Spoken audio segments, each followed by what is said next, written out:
आज हम बात करेंगे कि बोर के एटॉमिक रेडियस को कैसे फाइंड करें। बोर ने अपने एटॉमिक मॉडल में कहा था कि इलेक्ट्रॉन रिवॉल्व करता है एक एटम के अंदर एक्स्ट्रा न्यूक्लियर पार्ट में, और वो एक्स्ट्रा न्यूक्लियर पार्ट सर्कुलर होता है, डिस्क्रीट होता है, फिक्स्ड एनर्जी का होता है, उसे फिक्स्ड एनर्जी स्टेट कहा गया। इलेक्ट्रॉन जब रिवॉल्व करता है किसी ऑर्बिट में तो उसका रेडियस कितना होगा, ये आज हम फाइंड करने वाले हैं। तो सबसे पहली बात हम मान लेते हैं कि हमारे पास एक एटम है और ये उसका न्यूक्लियस है। यहाँ पर इस ऑर्बिट में एक इलेक्ट्रॉन घूम रहा है, ये मान लेते हैं कि इसका एक ऑर्बिट है, ये इसका न्यूक्लियस है। एटम के अंदर उसका न्यूक्लियस, ऑर्बिट, न्यूक्लियस में है न्यूक्लियॉन्स। यहाँ पर हम बेसिकली बात कर रहे हैं कि न्यूक्लियस पॉजिटिवली चार्ज है, दैट इज प्रोटॉन की। तो हम मान लेते हैं कि इस एटम का जो एटॉमिक नंबर है Z से रिप्रेजेंट करेंगे, एंड दैट इज इसका एटॉमिक नंबर Z है। तो चार्ज जो होगा न्यूक्लियस पे, चार्ज ऑन न्यूक्लियस, वो हो जाएगा Z और इंटू E। प्रोटॉन और इलेक्ट्रॉन दोनों पे चार्ज का मैग्नीट्यूड सेम होता है। हम अभी मान लेते हैं कि चार्ज ऑन प्रोटॉन का magnitude and charge on electron का मैग्नीट्यूड सेम है, इसको हमने E मान लिया, जो कि 1.6 इंटू 10⁻⁹ कूलम्ब होता है। ठीक है, तो charge on proton and charge on electron दोनों का मैग्नीट्यूड सेम। अगर हम ये मान लें कि इलेक्ट्रॉन न्यूक्लियस से r डिस्टेंस पे रिवॉल्व कर रहा है, r इसका रेडियस है और ये nth ऑर्बिट है। ठीक है, कोई भी orbit, first, second, third, fourth, fifth, कोई सा भी nth ऑर्बिट है। इलेक्ट्रॉन पे जो चार्ज है, ये चार्ज कितना है, E है। मान लेते हैं न्यूक्लियस पे चार्ज दैट इज Q1, ये ZE है, और इलेक्ट्रॉन पे charge Q2 that is E है। इलेक्ट्रॉन एंड न्यूक्लियस दोनों चार्ज्ड हैं, एक पॉजिटिव चार्ज है, एक नेगेटिव चार्ज है। पॉजिटिव एंड नेगेटिव चार्ज एक दूसरे को अट्रैक्ट करेगा, और जब कोई भी ऑब्जेक्ट, जब इलेक्ट्रॉन न्यूक्लियस के चारों तरफ सर्कुलर पाथ पे घूमेगा तो इस पर एक सेंट्रीपिटल फोर्स लगेगा। वो सेंट्रीपिटल फोर्स बेसिकली ये जो अट्रैक्शन है न्यूक्लियस एंड इलेक्ट्रॉन के बीच, वो प्रोवाइड कर रहा है, और उसको बैलेंस करने के लिए एक सेंट्रीफ्यूगल फोर्स लगेगा। जब तक centripetal force and centrifugal force बराबर रहेगा, इलेक्ट्रॉन इस ऑर्बिट में घूमता रहेगा। तो अब ये जो न्यूक्लियर अट्रैक्शन है, वो अगर हम कूलॉम की बात करें, दो चार्ज सिस्टम की बात करें, तो कूलॉम्स लॉ हमें कहता है कि इस पर एक फोर्स लगेगा F, और वो कितना लगेगा, कूलॉम्बिक फोर्स लगेगा K, Q1, Q2 over r²।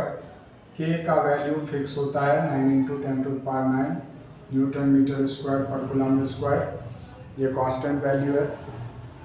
अब यहाँ पर Q1 कितना है, ZE, और Q2 कितना है, E, और इक्वल अपॉन r², ये हो गया कूलॉम्बिक फोर्स। इक्वेशन फर्स्ट मान लेते हैं। और हमने कहा कि ये जो कूलॉम्बिक फोर्स है, ये जो न्यूक्लियर अट्रैक्शन है इलेक्ट्रॉन पे, ये इस पे एक सेंट्रीपिटल फोर्स जनरेट कर रहा है। इसको बैलेंस करने के लिए ऑफ कोर्स एक सेंट्रीफ्यूगल फोर्स इस पे लग रहा होगा। तो वो सेंट्रीफ्यूगल फोर्स का मैग्नीट्यूड कितना होगा, तो सेंट्रीफ्यूगल फोर्स का मैग्नीट्यूड जो होगा वो हो जाएगा mv²/r। ये हो गया हमारा सेकेंड इक्वेशन। और ये दोनों फोर्स जब तक बराबर रहेंगे, इक्वल रहेंगे, तब तक इलेक्ट्रॉन इस सर्कुलर पाथ पे घूमेगा। तो फर्स्ट एंड सेकेंड को अगर हम कंपेयर करेंगे तो mv²/r ZE²/r² के बराबर होगा। एक r हमारा कैंसिल हो जाएगा, तो mv² इक्वल टू हो जाएगा ZE²/r।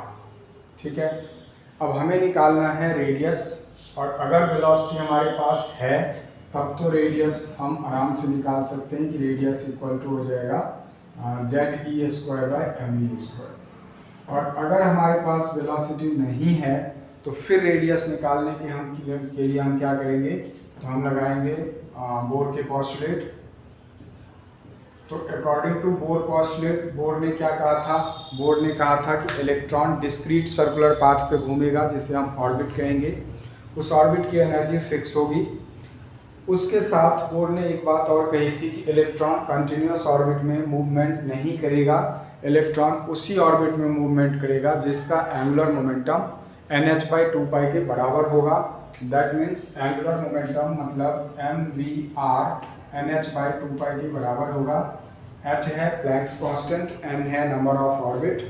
यहाँ से अगर हम v का वैल्यू निकाल लेते हैं तो ये आ जाएगा NH/2πmr, और इस v का वैल्यू अगर हम यहाँ पे पुट कर दें तो r इक्वल टू हमारे पास आ जाएगा कितना, Ze²/m, और v का वैल्यू पुट कर दें तो v² यहाँ रखना है, n²h²/4π²m²r² हो जाएगा, एक m हमारा कैंसिल हो जाएगा, ये हो जाएगा 4π²mr²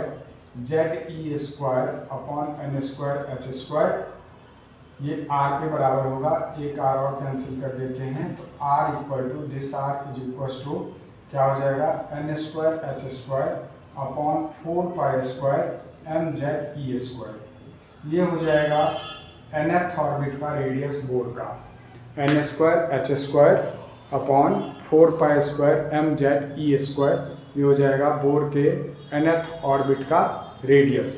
अब इसमें n है नंबर ऑफ ऑर्बिट, वेरी करेगा फर्स्ट सेकेंड थर्ड फोर्थ, और z है एटॉमिक नंबर, ये भी वेरी करेगा, अगर हाइड्रोजन है तो 1, हीलियम है तो 2, लिथियम है तो 3, इस तरह से वेरी करेगा। तो अगर हम इसको सेपरेट कर लें n²/z को, तो बाकी जो सारी क्वांटिटी हैं जैसे h है प्लैंक्स कांस्टेंट, 4π कांस्टेंट है, m mass of electron constant है, E charge on electron constant है, तो इस सब कांस्टेंट का अगर हम कैलकुलेशन कर देते हैं तो ये आ जाता है 0.529, और ये वैल्यू आएगा किसमें, एंगस्ट्रॉम में। तो बोर के nth ऑर्बिट का रेडियस, जब भी हमें कहीं फॉर्मूला यूज करना पड़ेगा तो हम क्या यूज करेंगे, n²/z मल्टीप्लाइड बाय 0.529 एंगस्ट्रॉम।